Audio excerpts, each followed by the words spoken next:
So welcome to panel number 3. I want to say, first of all, thank you so much to Ego for this incredible opportunity for all of you, every panelist, to get practice with what is not necessarily a very easy task. Conference presentations are, as all of us know, not the same as written documents.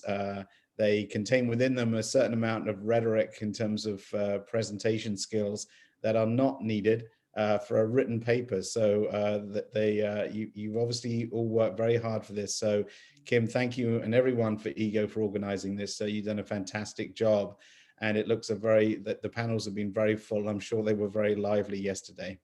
You don't have to comment on that, but I'm sure they were. All right, so let's get started then. So this panel was called Learning How to Rise from the Ashes.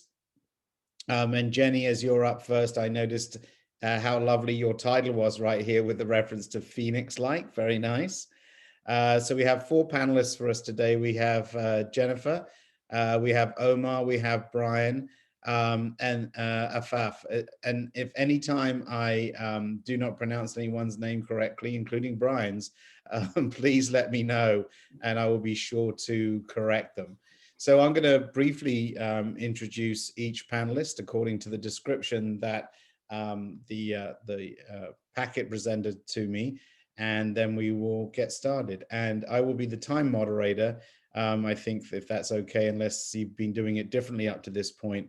And I will be putting into, well, maybe, you know, I think I can do this. Let's see. Yeah, I can do this. I should be putting into the chat function a warning, and I will give you a 5-minute warning, and I will give you a 1-minute warning.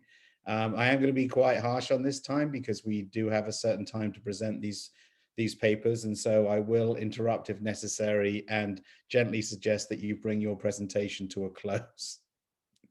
All right, so let's get started. The first presenter is Jenny Russell Long. Her title is called Phoenix-like Literature Paves Future Roads of Hope. Jenny earned her MA in English Competent Literature from IUP in May 2020 and began classwork on her PhD in English Lit and Criticism in the July of 2020. Her scholarly interests include Gothic, horror, science fiction, and fantasy literatures and film, philosophy of video game play, and global fairy tales. So Jenny, when you're ready, the floor is turned over to you. And it's now, according to my laptop, 9:04. So I'm going to give you 15 minutes for your presentation.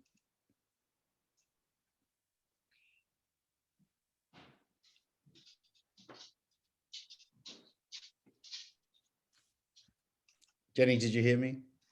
Yes. Okay. I'm trying to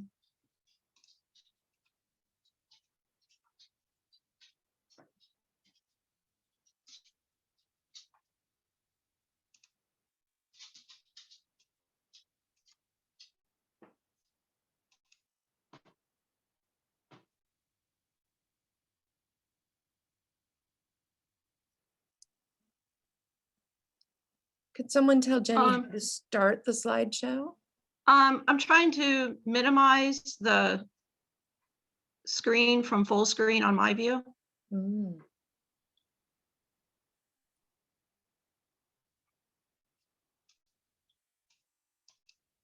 I think you can hit escape to do that, Jenny.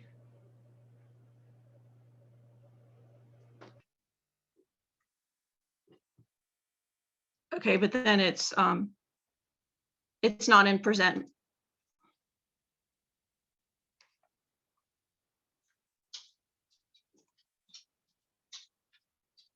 Is it showing full screen? Yep, you look like you're ready to go. We can see it all. Yep. Is that showing on the screen, the Microsoft Word, or no? You can just see my slides. That's it, full screen. Okay. Okay, good morning. I will present my presentation, Phoenix-like Literature Paves Roads of Hope.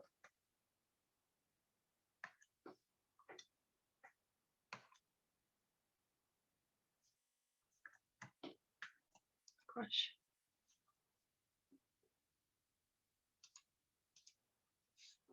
Writers such as Marcel Proust, and in my opinion, Phoenix-like literature, break down the walls of the present and wake us to the hope and exaltation of the untried, unsuspected possibilities of human thought and art.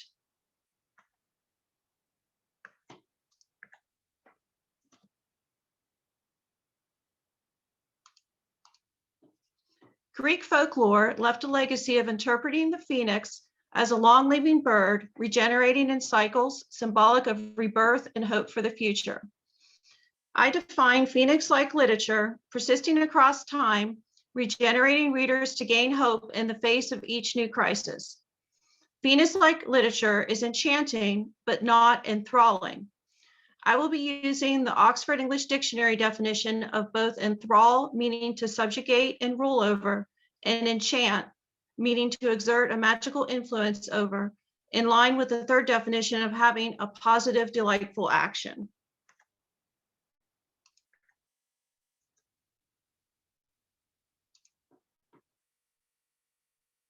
Enchantment and magic drive many authors' aspirations and most teachers' goals for their core syllabus readings, while enthrallment has the power to funnel people down dangerous paths. I'm going to parallel the potential for author Marcel Proust to enchant readers against potential for author Jack London to enthrall readers before delineating two pieces of Phoenix-like literature and Kathleen Norris's work, Dakota, A Spiritual Geography, and Albert Camus's novel, The Plague.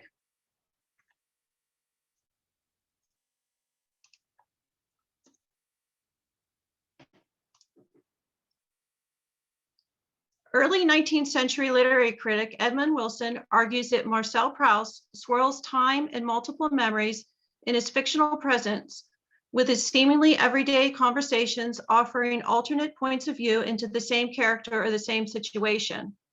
With the artistic splendor of The Lady with an Ermine painting by Leonardo da Vinci, Proust paints his characters richly over the course of his writing in ways that even disappointing characters speak to the possibilities of hope in the face of their somewhat jaded companions. For example, the beauty of the character Odette in Proust, À la recherche du temps perdu, is revealed through the eyes of men, even when her own words reveal weaknesses of an ugly nature later in time. Odette is characterized by Proust through the vision of multiple men who blindly adore her outward features. And it is striking at the end of the novel how average and insensible she really is when giving her own voice as a different vision into her mind. Wilson perceives Proust's ability to enlighten his readers with temporal observations occurring across different spaces, while representing universal human principles. The reader becomes aware of Odette through alternate realities from different characters and herself over place and time.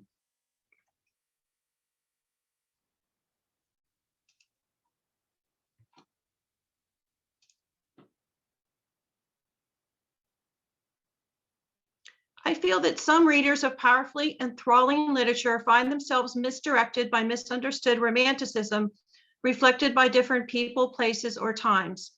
These readers fail to look beyond the present, thereby missing the range of human possibilities steeped in hope. I see their own narrowed subjectivity as a noose.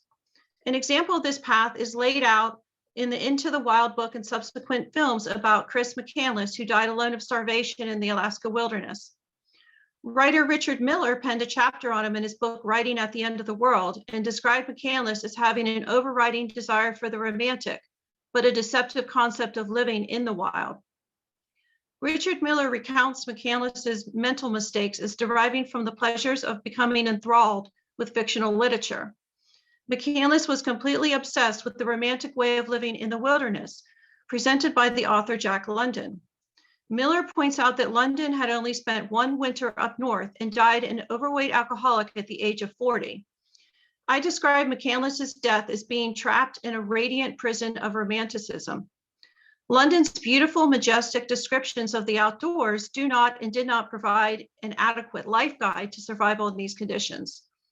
London wrote, "I'd rather sing one wild song and burst my heart with it than live 1,000 years watching my digestion and being afraid of the wet." London wrote many captivating words that many are drawn to, but his texts are not a guide to outdoor living. enthrallment of the London's literature without perspective or any practicality led to the fatal mistakes by McCandless.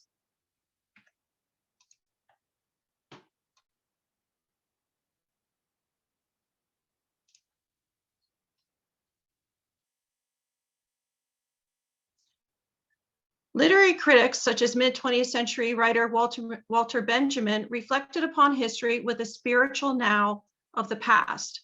Writers such as Albert Camus and Kathleen Norris pressed forward within their current times for the spiritual now of the future. Norris wrote that crisis represented reduced circumstances of the present. People have the choice of grasping back at the past and what they have lost, or envisioning the future with the hope of what could be. These difficult situations can lead to a misunderstanding of who you are as a person. In her collection of essays and short prose, Dakota, A Spiritual Geography, Kathleen Norris writes that the basic principle of desert survival is not only to know where you are, but to learn to love what you find there. In Albert Camus's novel, The Plague, he states how the good man, the man who infects hardly anyone, is the man who has the fewest lapses of attention. Norris parallels Camus when she describes sin as any impulse that leads us away from paying full attention to who and what we are and what we're doing. Any thought or act that interferes with our ability to love God and neighbor. Both Camus and Norris encourage people to be mindful of their current actions, thoughts, and environment, since these things are generally under your power.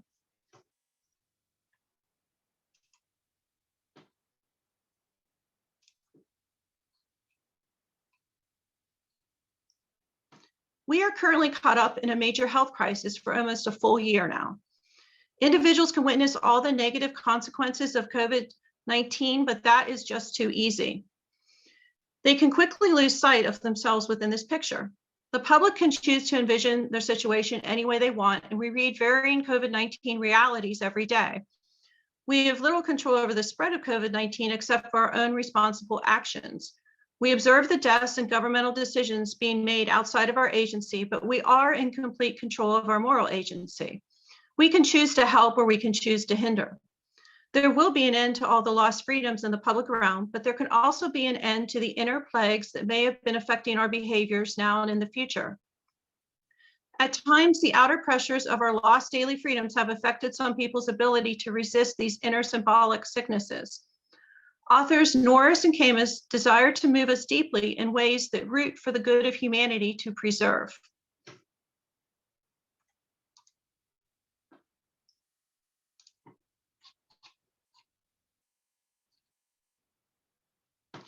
When life has dramatically changed, many people appear unable to adequately function.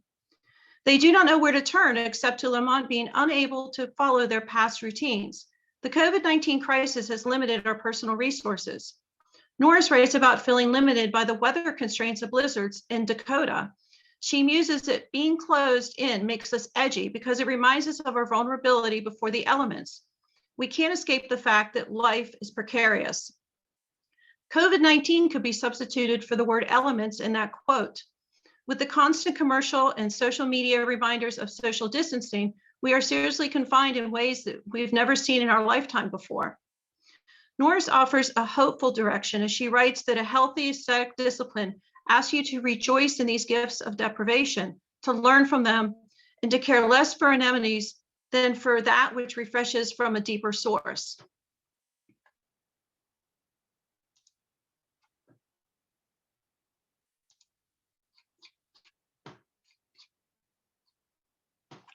Kathleen Norris instills a sense of hope for the future while you live in the present moment. By contrast, writer Richard Miller wants us to embrace hope by confronting our desolate world and its urgent, threatening realities. I feel that Miller creates a frightening image of having to go back into the thick of trouble, while writers such as Kathleen Norris produce a calming effect, where desert wisdom allows you to be at home wherever you are. When in a crisis, people can determine who they are, and they can choose peace or they can choose chaos for their inner self. Individuals need a careful grounding themselves in their place in a multicultural world. As Edmund Wilson describes Marcel Proust's ability to write about experiences and thoughts that live outside time with their own truth, we too can achieve that by remembering that there is inherent futility of trying to represent reality by collecting and organizing all the data of the external world. I feel that endless perspectives exist all around us that change with each moment. If we get caught up in just one of them, we become infected by a singular point of belief. Marcel Proust's writings continually shine with communicating the danger of relying on any one assessment of a situation. One of the most important principles to remember is that you need to continually grasp who you are through your words and the language of the world. Miller pointed out how the Unabomber mistakenly believed his words would spark a revolution to end technological civilization. The Unabomber thought his writings had a magical power to produce a dramatic effect in the national arena. He lost a true sense of who he is in relation to the world around him. The Unabomber was enthralled by the inflated image of himself as a revolutionary leader and grasped his own words as proof as his belief. He was struck by a singular belief.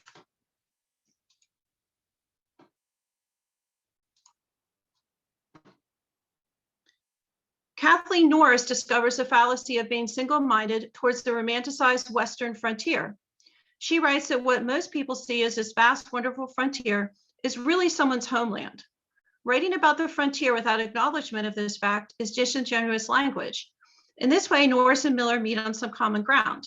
But where Miller keeps hitting the wall of frustration at the ridiculousness of it all, Norris goes in another direction with more helpful suggestions. That is, to be truly present with a quiet heart that allows you to be a good listener and observer of those plants, animals, cloud formation, people, and words who know and define the territory. Time and time again, Norris offers tranquil tidbits that contrast sharply from Miller's dig straight into the crux of the heartache approach. Norris sees the crisis choices as being a right or left turn. And as she suggests, as Sister Ruth does in Weather Report August 9th in one of her essays, to go straight ahead. I feel that you can wind up understanding Norris's point of view by embracing change. She points out that the ability to feel hope depends on the ability to transform.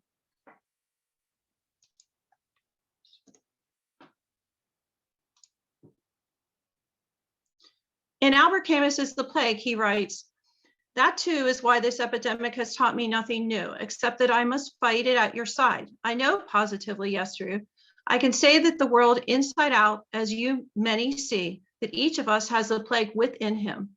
No one on earth is free from it. And I know too, that we must keep endless watch on ourselves, lest in a careless moment we breathe in somebody's face and fasten the infection on him." In this quote, the character to whose words address the plague equaling political ideology head on. As disheartening as the COVID-19 pandemic is, those hunkering down at home in good health can make incredible use of their time by reflecting and building upon this quote in positive directions. Many of us have had to put aspects of our lives on hold. Instead of focusing on what we have lost, let us focus on what we have gained. One thing that has infinite value is free time, and many of us have way more of it. Now is the time to reflect on our lives in the direction we are going. There are always going to be illnesses such as plagues and viruses and COVID-19 viruses, and there are always going to be inner plagues infecting the world with our poor choices.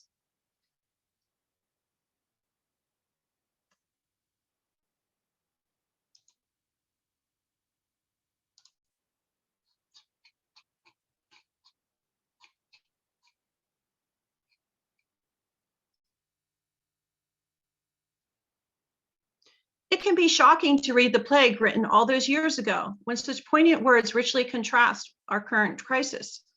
Camus writes of the shadow of fear and the perplexity of the early days, gradually giving peace to panic. And as an institutional view, he astutely writes that the public mustn't be alarmed. That wouldn't do at all. Our fears and feelings about COVID-19 are mirrored by past historical accounts of mass illness in fictional works such as The Plague. It seems so new and scary to many today, but it has happened before. This is just the modern version of it. There have been many plagues as wars in history, yet always plagues and wars take people equally by surprise.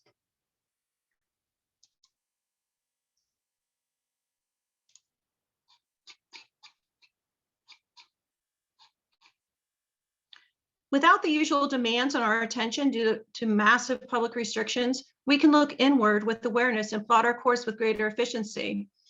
Perhaps writers such as Richard Miller never wanted to write a book with helpful suggestions to all the problems he brings up, just like Jack London likely was not attempting to write a practical travel narrative. The last sentence of Miller's book talks about how the humanities is moving between worlds, arms out, balancing. It's about making the connections that count. Miller could be saying that we are the ones who need to go out into the world and make these valuable connections. We have the agency, not the words on the page. Possibly he wanted to leave it to other writers such as Kathleen Norris to write us out of his corners and dead ends to demonstrate hope. Kathleen Norris shows us that interpretations of a future filled with hope has the power to enchant writing by providing comfort and direction in times of crisis. Enchantment with the Phoenix-like literature of Kathleen Norris and Albert Camus can help us live in the spiritual now of the future, avoiding the enthralling path of the spiritual now of the past. Enthrallment with the past hurts our present, but enchantment with the future frees up human minds to explore positive outcomes. Thank you.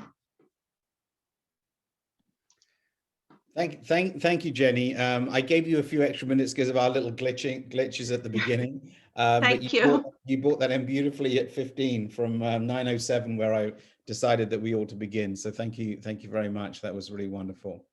So we're going to move on immediately to the second person on our list, who is Omar Yaqub. Omar's paper is entitled "Online Tutoring at the Writing Center During the Pandemic: Failures Followed by Successes." And I like the way already that we're beginning to see connections between Jenny's contrast between enthrallment and enchantment, and this idea of thinking into the future, thinking about hopefulness in the future. And I like the way in which Omar's paper here ends with this idea of successes in the midst of this pandemic. So Omar is a second-year PhD student in the Composition and Applied Linguistics program at IUP. He's interested in writing studies research, specifically writing transfer and writing development of students in the STEM fields. So Omar, I will now turn the floor over to you, and you can begin your presentation.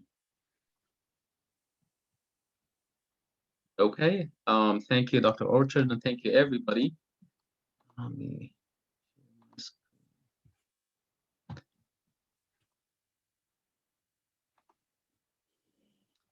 Okay, so today I'm talking specifically about my experience at the Writing Center, at the local IUP Writing Center. My experience of 2 years being a research assistant and a tutor there, specifically during the pandemic, having the experience before the pandemic, the first shock of the pandemic since March, and then the consequences after that. So first of all, how has the pandemic affected the Writing Center? And again, these are all only from my own experiences. So for the IUP Writing Center, most of the tutoring took place on campus. That was either in Iker Hall or evening sessions in the library, in the IUB library. So yes, there were efforts to maximize online tutoring at the IUP Writing Center, but nobody expected that complete lockdown that we had to completely move into an online platform. So we were not very prepared for that. So only very few tutors were trained to tutor online, and only very few sessions were held online for the IUP Writing Center. So whenever that happened, we had to do a lot of restructuring. So what about the environment? So Writing Center was more about a writing, like an on-campus writing site. Students didn't necessarily have to go there to ask for assistance from one of the tutors. They could just go there, use one of the computers and write. Whenever they encounter the writer's block, they can find immediate help. Okay, there were these quick walk-in visits before going to the class, half an hour, 2 hours, 1 hour, which we didn't really recommend, but a lot of students did. They would just quickly walk in the Writing Center, sign, wait for a few minutes, or just get an immediate help from one of the tutors. They can just have a prompt. They can just use one of the tutors to help them brainstorm or outline some ideas before going to the class, which is not necessarily the case now. Since we are doing it online. Many students walked in the Writing Center to pick up some handouts. We had a lot of handouts on the different style guides, APA, MLA, Chicago, a little bit of handouts on different writing aspects, like writing an intro, a lit review, and so on. So many students just walked in to pick up something and leave. We had two types of workshops. Some professors would request a specific workshop to their specific course. And we, as a writing center, used to run general workshops for all students on campus, grad and undergrad, from different disciplines. For example, like a workshop on writing a personal statement, writing an intro, a lit review, and so on.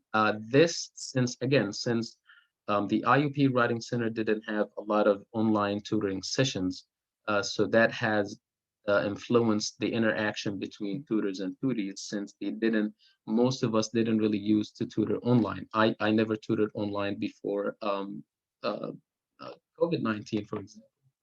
So whenever I started to tutor online, I started facing some challenges with my interactions with tutors. For tutors as well, being in the writing center, tutoring there or giving a workshop there, we had an immediate support if in case of breakdowns. I was given a workshop one time to a business course, I think, and I had a breakdown, but it was fixed in about 5 minutes and we were able to continue. Now, sometimes it gets to the point that we have to cancel the workshop and reschedule.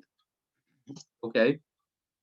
However, whenever we started switching to an online platform, I thought it's gonna be an easy process because I already have 2 years experience of teaching ESL courses online. I taught courses of about 23 students, but it wasn't really the case. It didn't really necessarily inform my online tutoring at the Writing Center because of these different reasons. Obligation versus option. So students get enrolled in an ESL course and then they have to attend the weekly sessions. It's not an option like the Writing Center. I know a lot of professors ask their students to go to the Writing Center, but it's not a must for them to pass the course. There's again the power relations between me as an instructor and me as a tutor, which I think it's one of the motivations behind the Writing Center, is for students to go there and maybe find support and get feedback and comments without getting them from a professor, getting them from a student, but it still makes difference. There's a difference between teaching a group. I used to teach groups of 23 students for a semester than teaching an individual. In the Writing Center, we sometimes do workshops, but most of the work we do is just we tutor individuals. Knowing what to teach versus not knowing what to tutor. In an ESL course, I am the one who created the syllabus, designed all the activities, and before going into the class, I exactly know how am I going to run it, right? I know the topic and I know everything, but in the Writing Center case, you basically know nothing. You get a student, maybe from English, from the consider myself from the English side. You get a student from biology pre-med or nursing or environmental engineering, so you don't really have any knowledge about what's going to happen in that session. Same group, student groups all semester round versus teaching a different or tutoring a different student every hour. That also makes difference because at the Writing Center, you don't know that who is coming. When I used to teach online ESL courses, I know the students, and we as teachers, or I assume that's the correct statement, the more we know our students, the know we more their needs and their interests, and we get to find more ways to teach them better. Okay, so these are all points that really made difference between my experience teaching online and tutoring online. So I thought I might get my ESL experience to inform my Writing Center, but that was not the case. So I had some challenges or failures. We had two types of sessions in the Writing Center whenever we switched to online: synchronous and asynchronous. With synchronous sessions, a lot of students had a problem uploading a document. We had problems making comments or giving feedback. And by the time we were able to figure out these issues, the session time was almost out, and there's no way to make up for it because you have to start with another student in about 15 minutes. So that was one of the challenges. With asynchronous sessions, students who don't have time, they would just upload their document and leave you a little description of exactly what they need. But the thing is that sometimes this description would be very vague or very short to the extent that you don't really know what this student needs. Sometimes they would be referring to an assignment prompt in their description, and there's no prompt attached, or they forgot to attach it.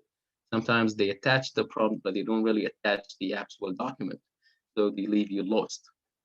So again, you end up with no session because of these reasons. A lot of issues with the Writing Center website, tutor-to-be rapport, or building that relationship and finding alternative ways for the session.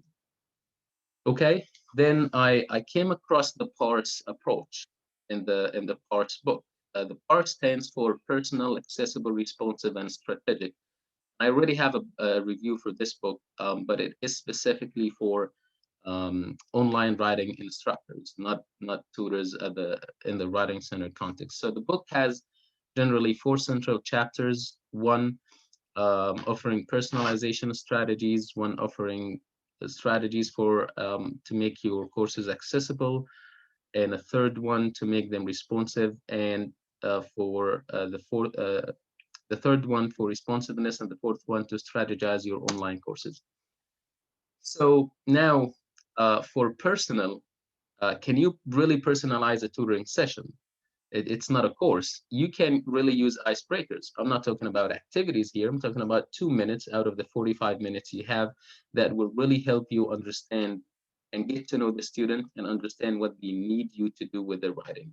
So you can start talking a little bit about yourself for a minute or something. Hey, I'm so-and-so, I do so-and-so, I've been working at the Writing Center for this time or whatever, and invite them to talk a little bit about themselves, maybe talk about the course. You need to know about the course they are bringing this assignment from. So these are going to help you personalize that session between the two of you. Second, emails with synchronous and asynchronous.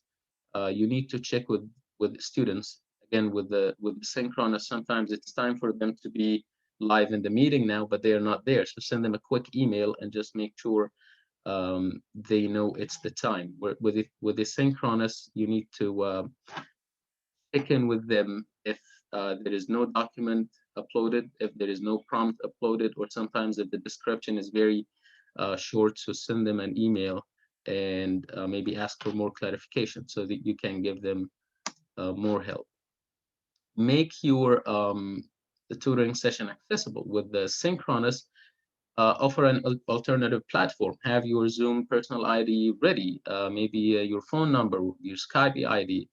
Offer screen sharing options, maybe email the document, because once we're done, we have to upload the document to the Writing Center website and they have to download it from there. But that is not always the case. Sometimes a breakdown happens and they don't get their document unless it's a day or a few hours later. So once you're done, maybe email the document immediately. It doesn't take a minute, but it is going to help them a lot. With synchronous sessions, again, checking emails, email the document because they might have issues downloading it. And this is really important, invite them for a synchronous session, because sometimes I always write that line at the end. Please, if you don't find this helpful, you can book me for a synchronous session where we can have more interactions and you can explain more to me in the sense of what you need. Okay, responsiveness is not really presented in this approach in the mean of being available, but it is in the sense of setting a clear session, a clear agenda for your session with the tutees. For example, you have a dissertation chapter and they need you to go through that chapter in 45 minutes, which is very hard. So setting these expectations that, hey, we may not be able to go through that chapter in these 45 minutes, but there's a chance to book another session with me or whatever. Maybe you have a student from a different major that you're not really familiar with the writing and the topics in that discipline. So you need to let them know this, that you're going to give them feedback from that reader's perspective, but also offer them alternatives in the sense of maybe connecting them to another tutor. Respond to students' emails. Sometimes students would get the document after you give your feedback and comments, and they would revise it and send it back to you to your email, not through the Writing Center website. A lot of tutors don't really respond to emails because it has to go through the Writing Center website. Respond to them and say, I'm really interested to look at yours again, but it has to come through the Writing Center website. Strategic, that really brings together all the three other strategies. So look at students writing ahead of time. Again, sometimes the 45 minutes are not really sufficient to go through that document. So maybe if you have 5-10 minutes to go through the students writing before getting to meet them, that would help a lot. Point out your major points and then start from there, other than starting to read in the beginning of the session. Have your backup plans, again, like your personal Zoom ID and your alternatives. Finally, I see this approach is just going or targeting the concept of flexibility. Now, flexibility here is not to let students get away with things. It is more about empowering students. You don't have to be strict to the point that it has to go through the Writing Center website or not, or it has to only be a student who is in my area of study or not. You have to be flexible in this term, offering alternatives and finding other options, maybe going little behind or beyond the norms. That's everything I had. I tried to make it as quick as I could. I hope I didn't pass it. Thank you very much, everyone.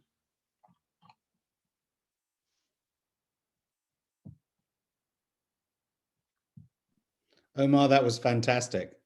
You fit that in beautifully inside 15 minutes. I think you actually could have bought yourself another 30 seconds, but that was fantastic. Thank you so much.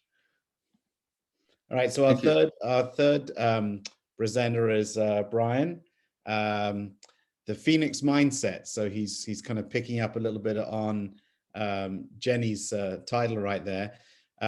Brian is a PhD candidate in the Lit and Crit program here at IUP. He's the VP of the EGO. He is the winner of the 3-minute thesis in 2020. Since 2013, Brian has taught for the University of Maryland Global Campus as an adjunct associate professor. And I assume, Brian, that since you've won the 3-minute thesis, that you will in fact be delivering this in 3 minutes. Is that correct? I can do that. I can do that. But I'm giving it a little extra time. I'm going to use every minute I'm allowed. I will keep you to that, sir. We are now at 9:40, so you have 15 minutes beginning now. All right, I'm going to share my screen. Can all see it? Yes. Yes, Kimberly, thank you for the nod. Okay, thank you, Dr. Orchard, for that wonderful introduction.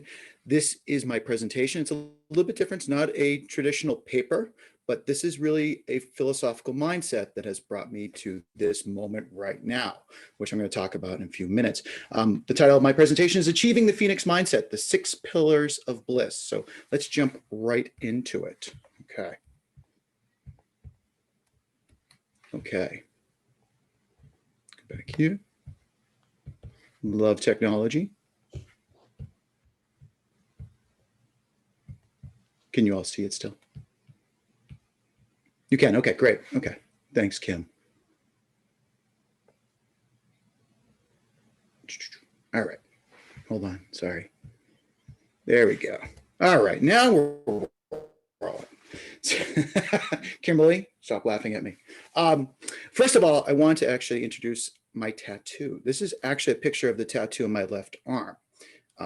Kimberly and I were talking about 2 months ago, and she had said that she actually wanted to design the conference around my tattoo, which actually means a lot to me. And I wanted to describe this actually 4 Chinese symbols surrounding the Phoenix symbol, which represent health, family, wealth, and happiness. And this is a actual physical and philosophical mindset that few months ago, I actually said I wanted to share with the world and share with people because it's brought me a lot of joy, personal and professional success. So then when Kimberly said that she wanted to design a conference around the Phoenix idea of responses to adversity, I thought, okay, this is a perfect time for me to actually share this. So let me get right into it. Many of you probably have seen the movie The Matrix. Well, there's a classic scene where Neo enters the Oracle's house and enters her kitchen. And right above the entrance is a sign that says Temet Nosce, which is Latin for know thyself. Now, Neo at this point is still Thomas Anderson. He doesn't believe that he's the second coming, the savior character, this ideal figure. But throughout the movie, he's learning how to become that individual. And this idea of knowing thyself is central to the philosophy of the Phoenix mindset. So I have a few questions to ask. These are rhetorical, but these are very profound. Who are you? And most of the times when people are asked that question, they'll say their name or their identity or their profession. There's a lot more to that. What do you want to achieve, obtain, or become? You ask any individual this question, they tend to find it's very difficult to answer. Many don't have a definitive answer to that. And last, but most certainly not least, who do you want to become in order to achieve these experiences, achievements, or attainments? That's the most difficult question because people have no idea what I'm saying when I actually ask that question. But before you can answer these questions, you have to understand the difference between perception versus vision. Right here, if I asked you, what is this image? Probably most of you would immediately say it's a cup of water. It's a cup of water, but there's more to it. In French, it'd be un verre d'eau. In Spanish, la taza de agua. And in Russian, I just don't speak Russian, so I'm not even going to try. But the idea is that depending upon your sense of perception, this glass of water changes its term. But what about the actual, the potential of the water itself? That's a very different question. You saw this as in its state of water, as liquid. Well, cannot water change? Cannot water become other forms? For example, can we not be turned into beautiful ice sculptures? Now, wasn't this sculpture already inside the water to begin with? Wasn't it the potential to become, ironically, a phoenix, another idea? The answer is yes. But the problem is most of the times people see themselves simply as the glass of water. And that's all they are, that's all they'll ever be. But there's much more to our potential and our ability if we so deem it and so choose to pursue it.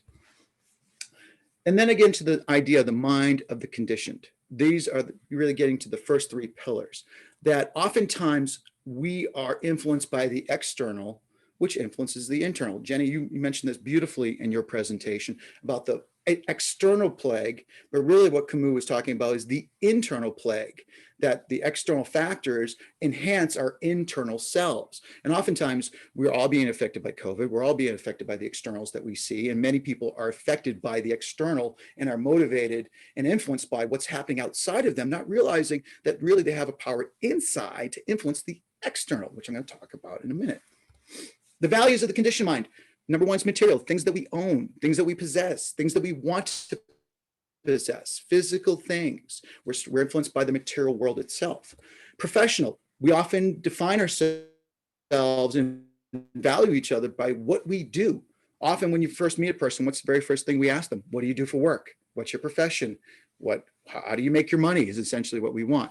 And then last is social. We find meaning in the relationships that we have with other people. And oftentimes people are depressed because they haven't found their other person. They're seeking. So they feel as if I don't have my other significant other. I don't have value myself because I have to find value in my reflection, in my relationship with someone else, which is wrong. We shouldn't be looking for happiness and joy and placing that upon someone else. So then I move to the next three pillars. But we have to talk about the power of love. And this is really important. This gets a little deep in that the idea of when was the last time that you said that you love yourself? And this is probably a really bizarre question because oftentimes in our society, we're taught not to love yourself. That's egotistical, that's narcissistic, that's wrong. You shouldn't love yourself. I disagree with that wholeheartedly. I love myself. I absolutely adore myself. And I love myself so much that I want to, yes, Kimberly, you can smile. That's right, I do. And I'll admit that wholeheartedly. But I also love the person I'm becoming and the person I've worked hard to become. Because once you understand this, once you have this positive self-love, guess what? You now can give this love. you can actually give this love away and start to influence those around you. Okay. Because ultimately, this is my philosophy, and begins the Phoenix mindset, is that you're a spiritual being. You have this spirit, this power that's in you that can infuse from you to influence the external world around you. You can actually reverse the world and actually shape it the way you can. Even in a COVID world, you can modify and adjust, much like what Omar was talking about in his as a tutor. You adjust to the world around you rather than you adjusting to the world. So it's pretty spectacular. So now you really want to get in this idea of self-love. You know, the next time that you take a shower or you're shaving or brushing your teeth, you know, take a moment and take a good look at yourself and really think, you know what? I love you. I really, really love you. And I want to do everything I can to take care of you. Because if you're not taking care of you yourself first, how can you take care of other people? How can you be the best instructor, the best girlfriend, wife, sister, brother, husband, friend, colleague? You can't. You really can't. If you don't love yourself first, how can you spread love to others? Kimberly's like, I'm totally buying into this. I know you are. I know you are. So then now I say, okay, you know what? You have to reverse this. You have to now say that it's really, and this is what Camus was talking about, this is what Jenny was getting towards, is Camus was talking about the internal plague, that we have to deal with the internal strikes and struggles before we deal with the external ones. So if you can come from an internal sense of will, imagination, and intuition and spread that externally, you can start to shape the world around you as you see fit. And I have done this time and time again, and it's miraculous and it's wonderful and it's beautiful and it's pretty awesome when you do this. And a lot of people don't want to buy into the idea that they have this internal power. So in other words, then we talk about the ideas of the freed mind. Going back to the beginning of my introduction with Neo, Thomas Anderson becomes Neo when his mind is free from the limitations of the world that's placed upon him. He realizes that he himself can shape the world. That, think about this. When was the last time you felt alive? And a lot of us are English lovers. We're pedagogues probably. When was the last time you felt alive and in the zone teaching? Have you felt that? You just kind of, things are easy and floats and the time just goes. You have no idea where it went because you're in the zone, because you're tapping into your spirit. You're tapping into what it is you were meant to do and meant to be. And a lot of people haven't found this. So they live these meaningless and directionless lives because they haven't tapped into what it is that their spirit should be doing. So if you're tapping into the spirit, things become much more free, much more fun, much more alive. And then you tap into your mental faculties, where you start to meditate, you start to really start to visualize the future that you want. Case in point, years ago, back in 2019, I was teaching at CCAC, and I had decided that I wanted to go back to school for my PhD. I really wanted that for years. I had this idea, this philosophy I wanted to develop, and I decided I wanted to go. There was a college fair that day, and IUP was actually present. It was almost like a beacon calling to me. And I walked over to the young woman that was representing IUP, and I said, do you have a PhD program? She says, as a matter of fact, yes, we do. We have one in literature and criticism. And I thought, this is beautiful. I went, researched it, actually found, in fact, that it was present. I decided to apply, and here I am today. So, and ironically, you know what the date was when I met that young woman? March 6th, 2018, 3 years to the day. So things have just beautifully fallen into place because of the visualization that I've created and what I want. And then physical. Now, I believe that the body is the harbor of the mind, of the body, but we want to be physically fit. This is what, going back to what James was talking about, Camus, that if you can now are a spiritual being who has your mental faculties in place, the physical will follow. And you will just feel great. You will look great. And people will recognize this. And people will say, there's something different about this individual. I don't know what it is. He's happy all the time. He just seems to be fun to be around. I don't know what it is. And it just is a physical manifestation of the spiritual, of you tapping into the spiritual. Okay. So here's the 6 pillars. Here's how they balance. Your spiritual, if you tap into the spiritual, leads to the mental, which leads to the physical, which leads to the social, the professional, and the material. I don't think material is bad. I think material is very good if material is the manifestation of your spiritual guidance. For example, for Christmas, and Dr. Orchard will love this, I bought my daughter a Millennium Falcon Lego set. And she and I spent Christmas morning putting this together. Now it's a physical thing. Do I need to buy it? No. But she and I spent time together building and creating a relationship. And I wanted this material thing because it's a spiritual exemplification of the love I have for my daughter, which goes back to my pillars of family, health, wealth, and happiness. And she knows that too. So she sees this as an extent of my love for her. So we definitely enjoy that. So it's extensive. One thing I'd like to talk about really quick, I only have a little less than 3 minutes left, is my daughter, Bryn. Right? The essence of my being. She is absolutely she is why I'm here. A few years ago on her 8th birthday, we were in Sky Venture in Nashua, New Hampshire. My niece was working there, bought her a gift certificate to go indoor skydiving. She could not wait to do this. She was so excited, so pumped up to go. As soon as we arrived at the building, she looked at me and said, "Daddy, I'm too scared. I can't do it. I don't want to do it." I said, "You know what, honey? Let's go inside and let's see what happens." We walked inside. She's still very frightened. We went into a briefing room. A young man was there talking about the different positions in the sky, in the wind tunnel. It's too loud, so he had to use hand signals because he couldn't yell at her to understand what was going on. So she was in there listening, and he said, well, he could tell that she was nervous. So he decided to say, okay, I'm going to let you go last so you can watch the other boys go. Well, as they came walking out, she was first in line. And I thought, okay, why she's going to go first? I guess so. Well, my daughter decided that she would try it. So she actually jumped very awkwardly into the wind tunnel and started flying.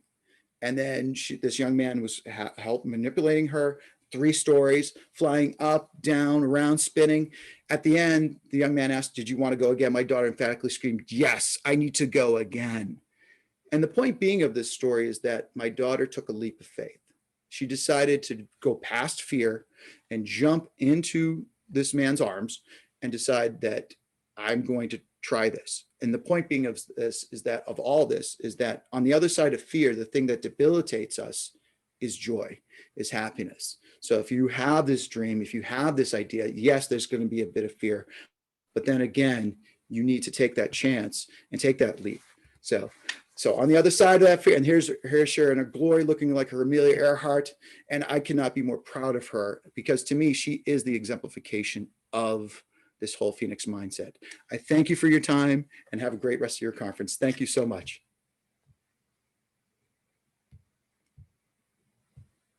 Well, thank you very much, Brian. I'm not sure whether I could do that. Of course, you would tell me that I could. All right, so we're going to move on now to our final presentation of this session. Dr. Afaf Kogier is going to present to us a paper entitled "Synchronicity and Simulpathity in Defoe's A Journal of the Plague Year, Camus' The Plague, and the Wicked Problems of the COVID-19 Pandemic." Dr. Kogier is an associate professor of English literature in the Department of English at Qura University, Hulimaca, Saudi Arabia. The author of Integration of the Self, Women in the Fiction of Iris Murdoch and Margaret Drabble, and has written many articles on comparative cross-cultural studies, English, American, Saudi Arabian women writers. So welcome, and this sounds like a wonderful presentation. So I will turn it over to you, and it is now 9:55, so we will end at 10:10. Thank you.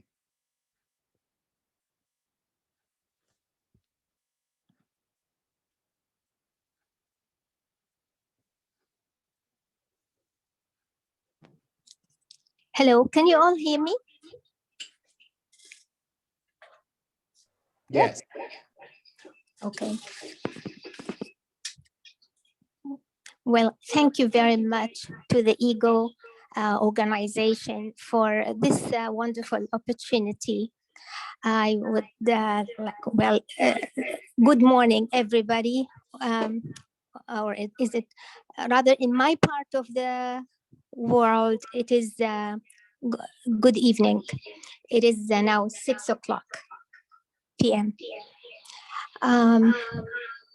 Thank you very much, Dr.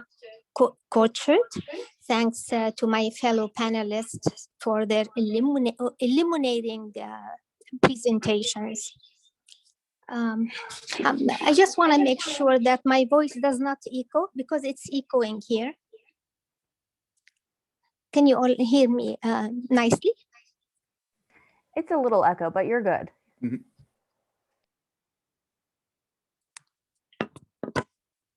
Okay.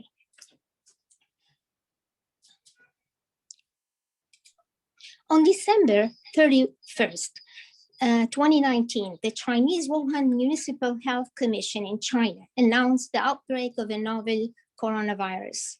On February 12, 2020, the World Health Organization named the disease coronavirus disease, which is caused by severe acute respiratory syndrome coronavirus 2. Subsequently, the pandemic, which is a wicked problem, has jeopardized the lives and livelihoods of people worldwide. Although the deadly pathogen disease COVID-19 is not the first contagious disease in the 21st century to cause havoc, it is the most devastating one. As the coronavirus spread throughout the English-speaking world, pandemic-themed reading lists of must-read novels in English were posted in media outlets. Because libraries were closed to accommodate readers, many websites offered books free online. This paper was prompted by the demand for novels about pandemics and epidemics and is designed to explore two of the most popular novels of the media outlets list. Hence, it is comprised of an exploration of synchronicity and simultaneity regarding the similarities in the events and people's experiences during the wicked problem of the COVID-19 pandemic and the epidemics in the Journal of the Plague Year by Daniel Defoe and the Plague Epidemic by Albert Camus.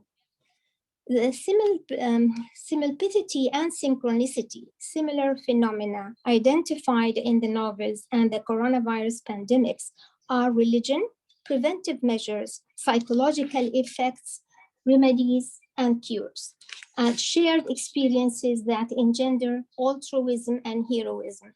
These historical novels portray how societies respond to and cope with epidemics, and although written in a different time and for a different audience, today's readers can benefit from the lessons that can be learned about what to do in an epidemic or pandemic, and more important, what not to do. When classifying literature about widespread calamities or evils, several words are used interchangeably, which are epidemic, pandemic, and plague. Although the novel A Journal of the Plague Year and the Plague include the words epidemic and plague, for the purpose of this literary study, the novels will be referred to as pandemic-themed literature. Synchronicity and simultaneity. The focus of this study is on exploring the similarity of events and people's experiences during the coronavirus pandemic and the epidemics in the above-mentioned novels, involving two concepts of meaningful coincidences, synchronicity and simultaneity. Carl Jung coined the word synchronicity as a metaphysical concept, literally meaning moving together in time.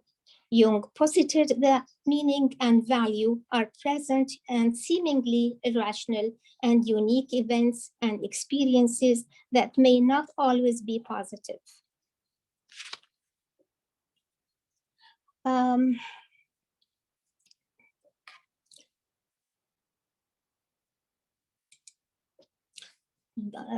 Dr. Bernard Bittman, founder of coincidence studies, coined the word simultaneity, which is a subclass of synchronicity. Simultaneity is different from sympathy, which involves people being aware of the suffering of others, but not suffering with them. In simultaneity, people suffer with others, even if they are not all in the same place. and the individuals are more closely bonded than current scientific thought holds possible, as Beetman puts it. Characteristics of the wicked problem. The complex challenges that societies face, such as epidemics and pandemics, are wicked problems. Design theorists Horst Rudel and Melvin Weber coined the term wicked problems and defined them as real-world constraints which have no absolute solutions. In essence, wicked problems are a class of social system problems which are ill-formulated, where the information is confusing, where there are many clients and decision makers with conflicting values and ideas. The COVID-19 pandemic is a challenging wicked problem because it is unprecedented, unpredictable, chaotic, and complex. What is common in all pandemic fiction are characters who experience confusion, desperation, fear, and isolation, all of which are a simulacrum of what people are experiencing during the wicked problem of COVID-19. By reading historical novels about plagues during these tumultuous days, months, and maybe years, and learning from them, people may be better able to cope with and recover from the devastation that the coronavirus pandemic has spawned. A Journal of the Plague Year is told through the lens of Henry Foe, named after Defoe's uncle, a devout Christian saddler who makes leather equipments. He is the novel's epistemological authority and provides a first-person peripheral narrative throughout the novel. At the time of the plague, London was laid out as the medieval city. A large part near the port was enclosed in a city wall which separated the slum area from the suburbs where the noble and rich resided. There were poor hygiene conditions in the slum area, with people living overshadowed tenement housing. An abundance of rats and flies ran rampant. Well, these conditions caused the plague to flourish. The first pages of the novel indicate the major differences between living conditions in the 17th and the 21st centuries.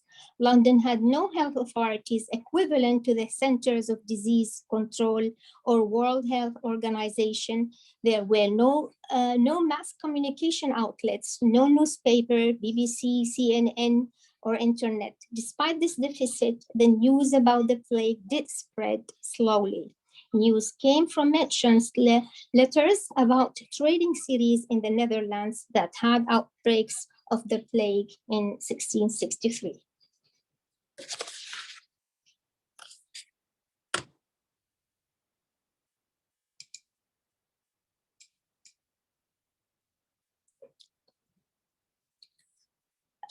In the journey of the plague,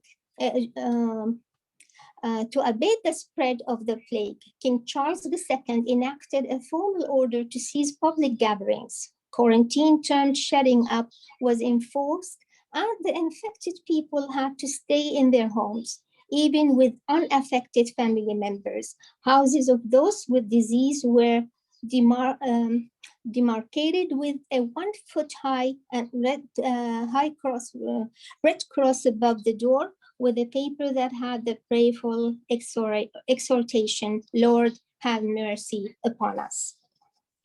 People made synchronicity is evident with respect to the preventive measures advised in both the London plague and the coronavirus pandemic, and people's reaction to them during the COVID-19 pandemic. Preventive measures such as the wearing of masks, social distancing, quarantine, and sheltering in were advised. However, during the plague and this pandemic, many people defied the social preventive measures and guidelines. They are cast as selfish individuals who are willfully negligent negligent to the ethical framework of social responsibility. People made mockery of the plague and engaged in behaviors such as randomly breathing into the faces of people they met on the streets, even those who had the plague were in denial and did horrid acts such as kissing and embracing throughout the streets.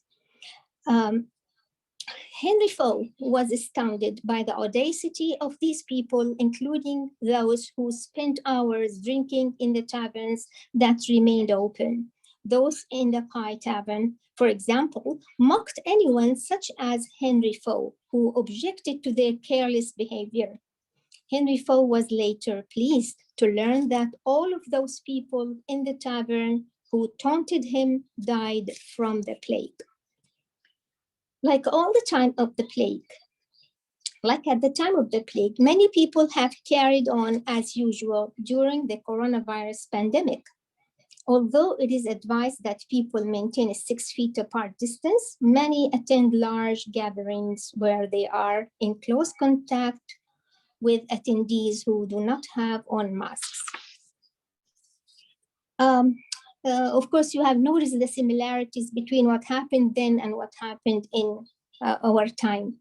These similarities of the preventive measures and people's reactions to them during the Defoe London plague and the coronavirus pandemic highlight how history repeats itself. Many who are reading about this synchronicity regarding preventive measures may not remember any epidemic outbreaks on the scale in the novel, but history and Defoe's Chronicle of the Plague show that some of what people are experiencing during the coronavirus, such as quarantine, the closing of businesses and educational institutions, and sheltering in, is nothing unusual. Typical of wicked problems. These are there are no immediate solutions to the detrimental crisis. However, a wicked problem is often experienced as a personal threat. So we look for solutions to make it manageable, to make it known and recognizable, as Cambray et al. Puts it. Synchronicity is evident in the status of cures and remedies available for the plague and the coronavirus.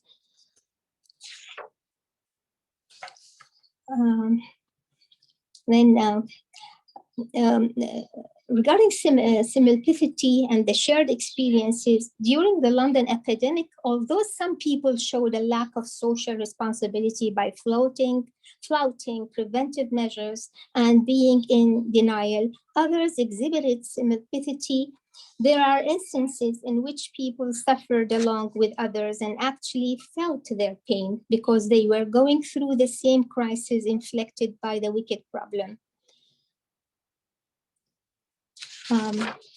Let's make a long story short, okay? During the coronavirus pandemic, there have been also images of shared human sufferings, fear, anger, and frustration. The media coverage, whether the internet, social media, or the news, has kept people's emotions stirred constantly. People have had to mourn the untimely death of loved ones, all while wondering if they would be the next ones to die. For many, the pain of having lost a loved one was exasperated by the inability to physically attend a funeral service. The similar experiences people have had, encompassing empathy and sympathy, show how different societies are interconnected emotionally during a major crisis. Although people do not physically interact with each other because of the quarantine and sheltering in, they are dramatically connected through experiencing similpicity. It is really interesting that whatever happens in our part of the world, we hear about the same thing happening in almost every other country around the world. So, the plague ended, and the outbreak of the Great Fire in London engulfed the city from September 2nd in 1616. And that's, well, the fire helped in the cleaning up of the germs and by burning the insects there. I have to interrupt, and I'm sorry to do this, but we're actually out of time for your presentation. I think if anyone wants to ask you to talk about Camus, Okay, sure. questions, I think they're more than welcome to do so, and thank you so much. So we're now going to open this up for questions, as Kim has already posted in the chat that if you have any questions, you can send them to me in the chat. I think if that's the way it's worked, Kim, then that's fine. I think that if there are not any particular questions that I see coming up in chat, I think we might open this up for a general discussion. But I think that Dr. Vedder has a question here, so I'm going to repeat what Dr. Vedder has asked for you, Omar, and then I'll open this up for any questions. You can actually see the question there, but I'll just reinforce what he's asking. How do you see the daily operations of the Writing Center changing post-pandemic, say in the fall when students are back on campus, perhaps, and that is a good perhaps, but still practicing social distancing, wearing PPE masks? Please go ahead and answer that. Yeah, thanks for asking that question, Dr. V. Well, as I mentioned, before the pandemic, there were efforts to maximize online tutoring in the Writing Center. So post-pandemic, that would have already been something great. And actually that asynchronous option is a really good option for a lot of students that we assume if we go fully back on campus, a lot of students would still use that option because they're working or they're having a busy schedule with a lot of courses and stuff. So they just upload their document and wait for the feedback, get back to them. So I think once we get back, if we still have to follow these measures of like social distancing and wear masks and things, it's not going to be as bad because already we assume that half of our visitors or tutees are going to still be using the online options. Thank you. Any other questions for the panelists?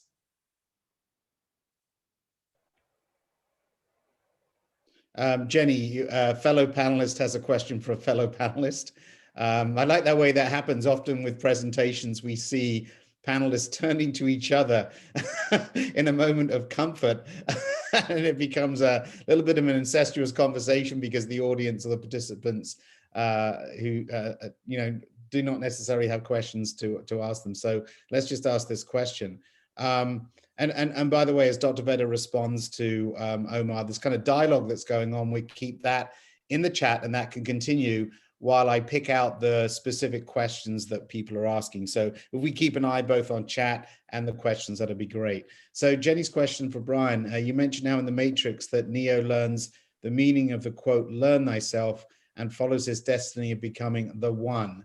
However, do you feel the film's message or your message is that any of, I think, us can be the one when we free our minds? Are we all going to be Neos? Jenny, first of all, thank you. That's a phenomenal question. And to answer your question, and in fact, yes, I think that is the actual message of the movie itself, because, and I've been studying this movie for over 20 years. It's a fascinating movie if you've not seen it. The Matrix, obviously, as Morpheus calls it, is a computer-generated dream world to trap humans.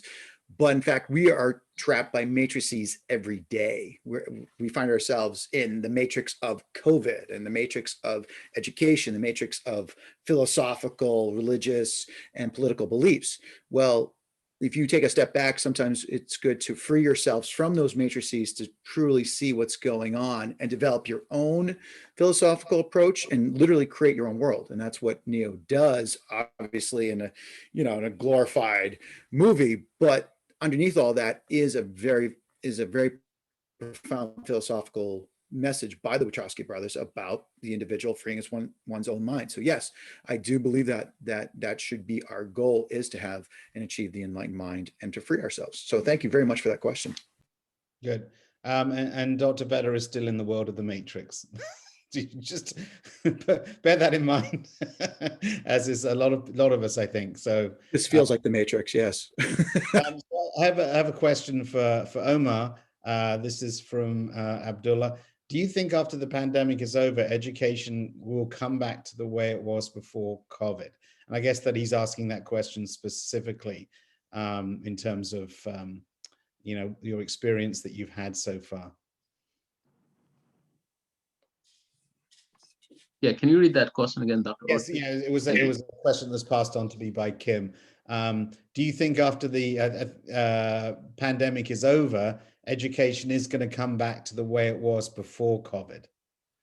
Yeah, just according to my own experiences, if I am teaching back on campus, I will at least increase the online activities that students have to do outside the class, because the online was already happening. I mean, for example, at IUP, you had students doing tasks during your course and doing also maybe a lot of things on D2A, right?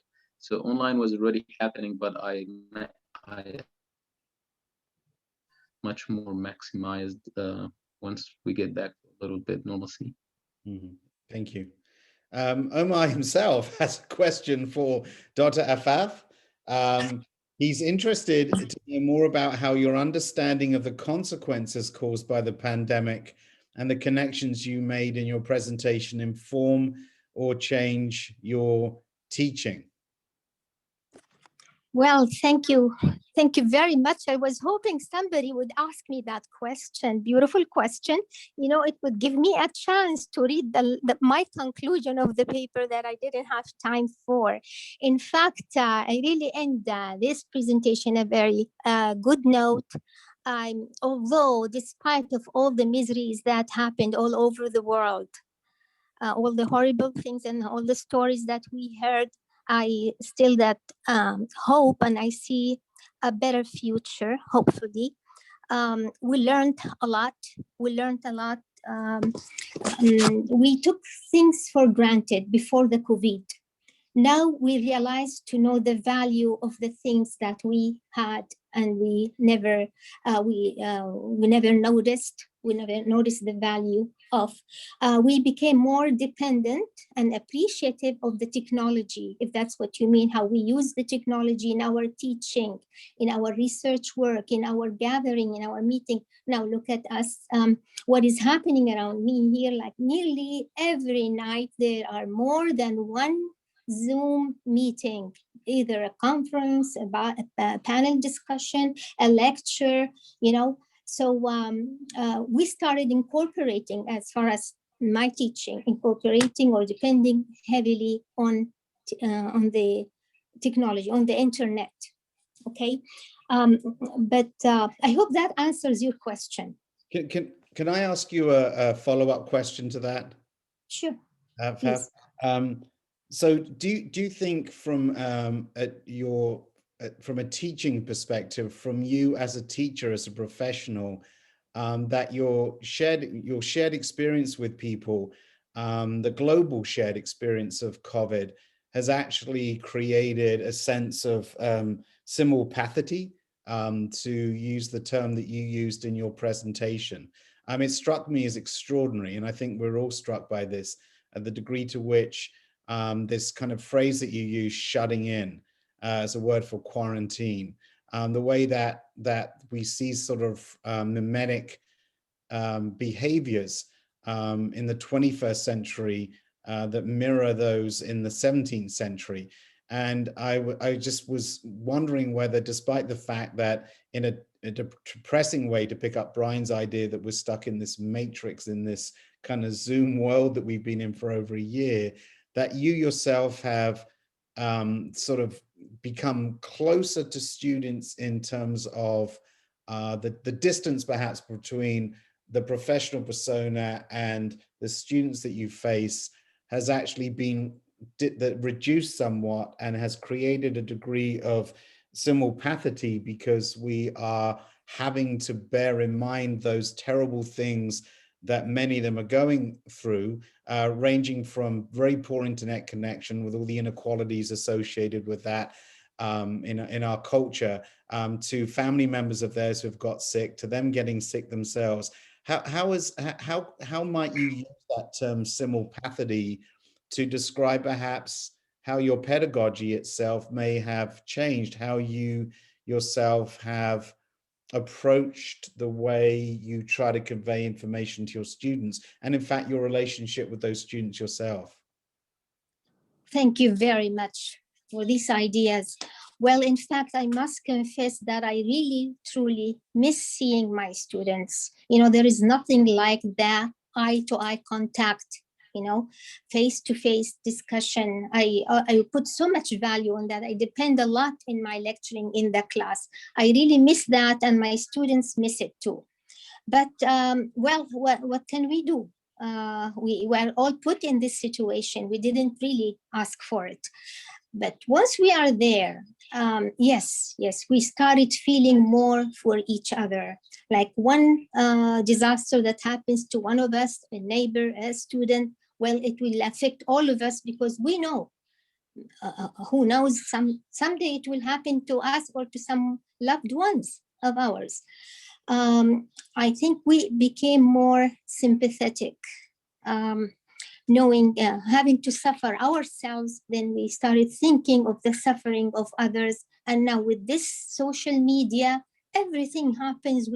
Almost everything happens. We come to know it like every day. You try to check your messages. Either somebody is dead, somebody is affected with the corona. Sometimes large numbers of families get infected. So we started feeling more for each other, inquiring a lot about each other. Like if someone doesn't show up or doesn't talk for some time, we start asking what could happen to that person. Mm-hmm. I think although we are physically far apart from each other, I think we got connected through the internet. Thank you for that answer. We have 7 minutes left, but I would try to like to keep a balanced set of questions so that all participants feel included. So I want to go back, Jenny, to one of the questions that Brian asked. I know that you've sort of been responding to that here, but Brian asked you, is Camus really talking about the internal plague that we entrap ourselves in? We're coming back to the matrix again. Do we create our own matrix? Because you did make this wonderful distinction here between the external and the internal. So do you want to take up that question? Yes, I do feel that Camus does is the message is that he's trying to get is that there is an internal plague. There can be an internal plague inside us, not just the external one. And that can relate to everything in life, not just when there is a plague, but it can apply to all types of living. Mm-hmm. So I feel the internal plague really hits home when you become enthralled with the past, just kind of stuck in the past, and it brings you down the wrong path. But when you become enchanted with the future, like Dr. Power said, she wanted to make a cross stitch out of that saying, yes. Then you can break free of your own matrix. You can, break out of that and move forward towards a path of hope in the future. Mm-hmm. Yeah, I think there should be, Kim, you may want to establish a visual repository of these presentations so that you have an archive. You've got the picture of Brian's tattoo. Dr. Powers has now committed, and we've all committed her during the course of this, to do the cross stitch. No pressure, Dr. Powers, but you are now under a time constraint to produce this. So that would be a wonderful thing to do. Any other questions for any of these wonderful panelists this morning? I just kind of have a comment for Dr. Afaf. I think it's just incredible the way that you aligned the plague and the shutting in that King Charles does with what's going on today. And I think that your presentation showed really well just the nature of humanity, as you were saying, where they would go out into the streets and they would like kiss and spit on people just to despite them, and they were in denial. It shocked me, but then I thought for a second, well, wait a second, we have these situations where people are going into the stores here and like licking ice cream and putting it back, and refusing to wear their masks over their nose, and just being completely disrespectful of everything. So I think you really outlined well the humanity that is timeless through everything. Thank you, doctor. Thank you very much. That's very true. Yeah, and it's happening everywhere, and very strange, but it's happening. Yeah. Thank you. All right, thank you, everyone. Kim, if you want to be the MC here and bring it to a close and lead us on to the next thing. Yeah, absolutely. So I just want to thank once again all 4 of our panelists here for amazing presentations. It was thoroughly enjoyable. And we hope that everybody can make it to our 4th and final panel of the conference. That'll be starting at 10:45 and going until 12:15.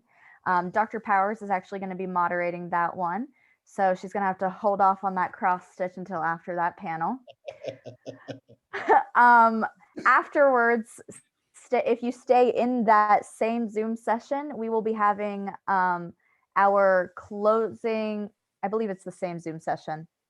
So we'll have our closing at 12:15. If you just click on the hyperlink, you'll be able to do that. And that same Zoom session will be for our virtual reception that we'll be having from 12:30 to 1 for anybody who can't make our in-person one. So we'll just take that time to kind of communicate, talk about the research that's been done throughout the panel, just make some connections. We'd love for you to be there, as well as in our in-person reception. That's going to be from 1:30 to 3:30 at Levity. And Brian has informed everybody thus far that if you are making it, he is buying the first round for everybody that's there. So. But only if we can discuss the matrix further. That's my one caveat to that. No. Well, there you go. Teasing. But thank you so much. And we will also have in our closing some closing remarks from the Ego advisor, Dr. Holm, as well. So you won't want to miss those. And hopefully we will be able to provide you with some information about publication opportunities as well during that closing ceremony. So I guess that gives us a 16-minute break since we were done a minute early. But I want to thank everybody for your dedication. Thank you all. This was wonderful. Thank you.